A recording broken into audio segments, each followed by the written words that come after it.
Thick, freezing fog rolling off the Great Lakes conceals more than just the gray, turbulent water. Out of the mist, the dark hull of a 30-foot birchbark vessel silently cuts through the chop. It is not a warship. It is a massive freighter, heavily laden with 5 tons of tightly bound cargo, navigating a complex network of rivers that European mapmakers barely knew existed. Most history books construct a false, romanticized narrative when they claim the destiny of North America was decided solely by the flash of European muskets or the brutal, kinetic conquests of the Iroquois. The true empire of the frontier was built not on gunpowder, but on birchbark, caloric mathematics, and the absolute, iron-fisted control of logistical supply chains. Today, we are dissecting the mechanics of the Council of Three Fires, the first true corporate syndicate of the deep woods. It was a perfectly calibrated alliance where the Odawa acted as the chief logistics officers, the Ojibwe operated as the founders and security apparatus, and the Potawatomi drove the manufacturing and political core. They did not just wage war, they dictated economic terms to European monarchs, established a continent-spanning transport monopoly, and held the legendary Iroquois in a geopolitical deadlock. History is never what you think.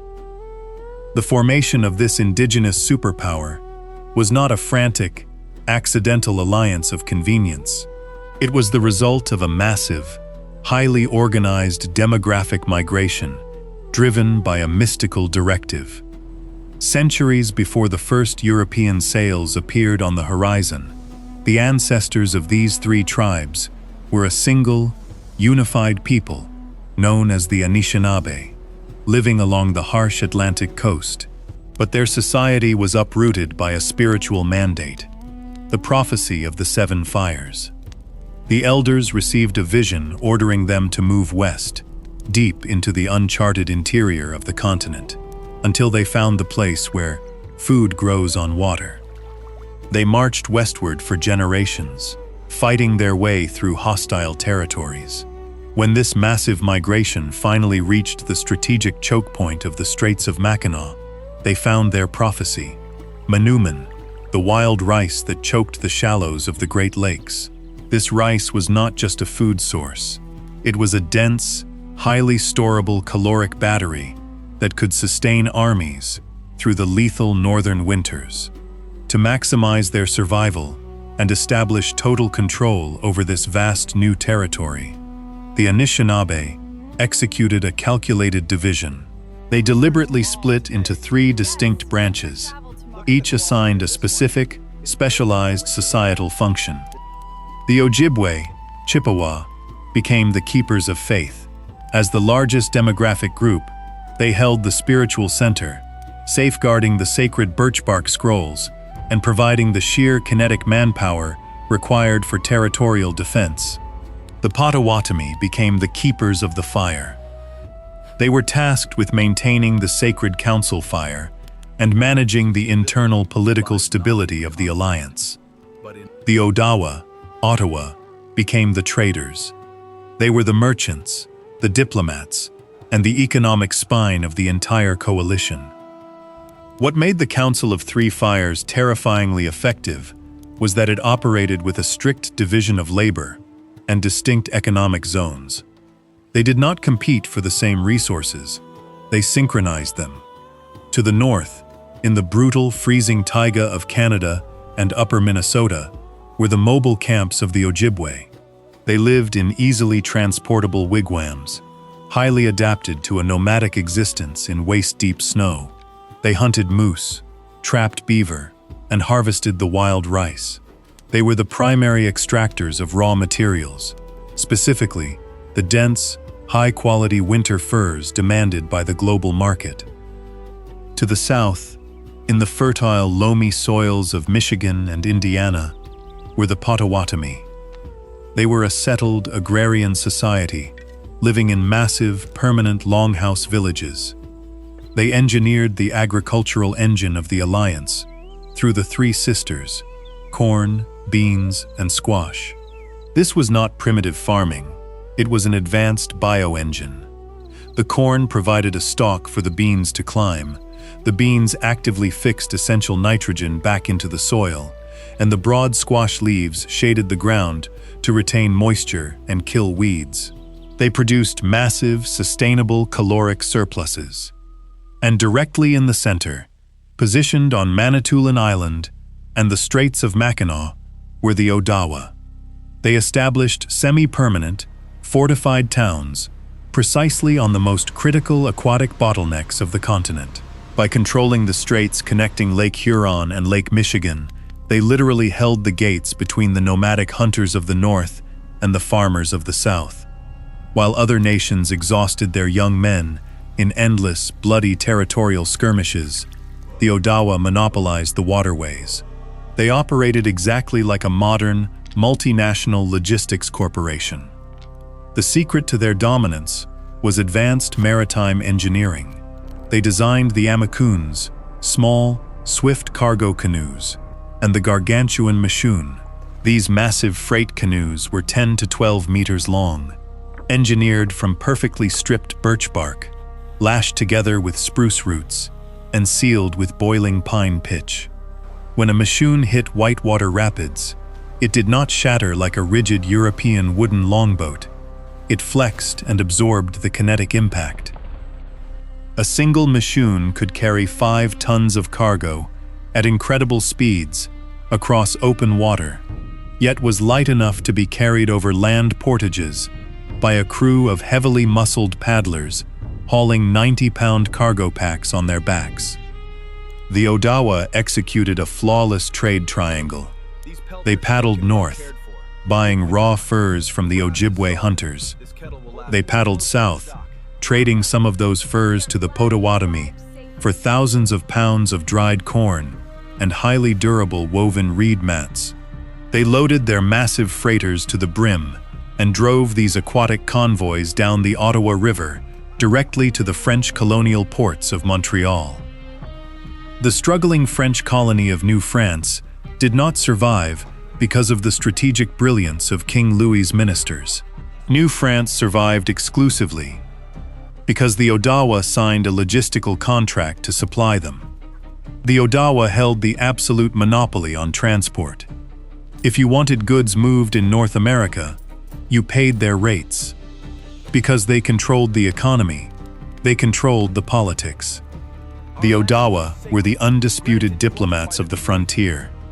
They did not possess a written alphabet, but they utilized a system far more binding: wampum. To the Europeans, belts of woven purple and white quahog shells looked like primitive jewelry. To the Council of Three Fires, a wampum belt was a highly complex, legally binding document. Carving and drilling these shells with stone tools required thousands of hours of meticulous labor, making the belts a true fiat currency, backed by human sweat. It was a diplomatic ledger, recording treaties, trade agreements, and military alliances. An Odawa ambassador, carrying the correct wampum, wielded more geopolitical power than a French general carrying a musket. When the Iroquois Confederacy launched the devastating Beaver Wars, burning the Huron nation to the ground, it was the Odawa who organized the diplomatic and economic resistance. They forged a massive coalition of Western tribes. They knew how to negotiate, how to stall, and how to leverage their supply lines to starve the enemy of resources. When the monumental Great Peace of Montreal was signed in 1701, the treaty that finally halted the expansion of the Iroquois Empire, there were no European-style signatures. Instead, the totem marks, the dudems, of the Odawa chiefs, such as the bear and the fox, sat at the very top of the document, representing a unified front of 40 indigenous nations. They sat across the table from French governors, not as conquered subjects, but as top-tier corporate executives, dictating the price of beaver pelts and drawing the borders of empires. But the Council of Three Fires was not destroyed by a sudden, overwhelming cavalry charge. It was dismantled by an internal logistical crisis and the cynical, shifting priorities of colonial legislation. The collapse occurred in three distinct phases. First was the fatal injection of industrial dependency. By relying heavily on the European trade, the Confederacy gradually lost its self-sufficiency. They forgot how to knap flint or fire clay, replacing their pots with brass kettles and their bows with flintlocks. They effectively outsourced their entire manufacturing base to Europe. When European monarchs arbitrarily changed the terms of trade, or when ammunition shipments were delayed by overseas wars, the economy of the Three Fires fractured. Second was the geopolitical wedge, driven by the shifting borders of empires. The British played a cynical double game, encouraging indigenous resistance against the Americans, but refusing to bleed for them. This betrayal culminated in 1794, when the British literally locked the gates of Fort Miamis on retreating indigenous warriors after the Battle of Fallen Timbers. It was the newly formed United States that then forced the aggressive territorial compromises of the Treaty of Greenville in 1795. This created a bitter internal schism. The pragmatic Odawa and Potawatomi recognized the shifting demographics and leaned toward negotiation. This drew the absolute fury of the radical, combat-ready Ojibwe, who demanded a war of attrition. The ironclad unity of the council cracked over the fundamental question of whether to fight to the death or compromise to survive. The final blow was delivered by the legislative machinery of the United States. Following the Indian Removal Act of 1830, the U.S. government utilized a ruthless divide-and-conquer tactic. They refused to recognize the Council of Three Fires as a unified entity. They isolated individual bands and chiefs, coercing them into separate, fraudulent treaties. The agrarian Potawatomi were violently uprooted from their fertile lands. In the freezing November of 1838, under the guard of armed militias, they were forced on a brutal death march to the desolate prairies of Kansas, a tragedy remembered as the Potawatomi Trail of Death, where typhus and exposure decimated their ranks. The Ojibwe were compressed into tiny, isolated reservations in the frozen bogs of the north. And the Odawa, the great merchants of the lakes, lost their highway. The opening of the Erie Canal in 1825 and the rapid proliferation of steam-powered paddle wheelers rendered their massive birchbark freighters instantly obsolete. A journey that took the Odawa weeks could now be done by industrial steamers in days. Their transport monopoly was permanently erased by the Industrial Revolution. The Council of Three Fires demonstrated to the world that the frontier was not conquered solely by savagery and kinetic violence. It was conquered by intellect, organization, and logistics. They engineered a system where the specialized skills of three distinct nations, operating with total internal autonomy, synchronized to control half a continent. Their story is not a simple tragedy of defeat. It is a masterclass in economic leverage, diplomacy, and incredible resilience, a logistical legacy that still endures in the bloodline of their descendants today.